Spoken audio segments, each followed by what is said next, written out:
Hi everybody, it's Teresa from Dodge Nature Center, and on this week's Nature to Go, we're thinking about water.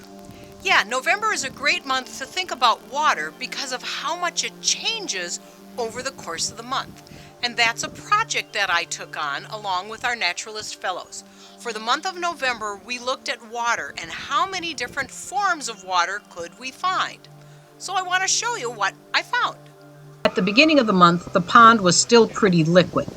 But as the month went on, it was interesting to see first a thin layer of ice that developed. And then by the end of the month, the ice was much thicker. But every once in a while, you'd find these neat bubbles in the ice as well. On a smaller scale, there were puddles in the roads. And then there were those puddles that have the cool ice that's great for stepping on and cracking. We had a little bit of rain, but we also had snow this month, including this really interesting kind of snow that's called Graupel. It's these little pellets of snow. The snow melted, and we got icicles, and then the icicles melted. There was frost on leaves, frost on the roofs, and then the frost would melt, and you'd find water in unusual places like here on the railing of the boardwalk.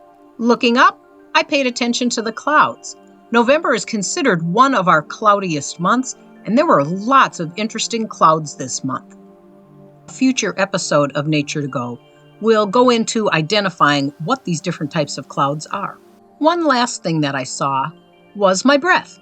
I mean, most of us have experienced that when you go outside on a cold day and you breathe out and there you can see your breath. But I did see it in one other place that was kind of unusual, and I didn't have a camera to get a picture of it.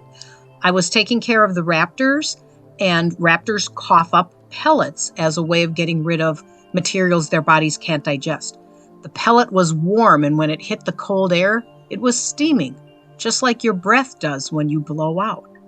So it's amazing all the different kinds of ways water shows up around us, and a cold month is one that gives us opportunities to see water in its many different forms. Now it's your turn. Head on outside, look around, and try to find water in different forms. Thanks for joining me for this episode of Nature to Go, and we'll talk to you again next time.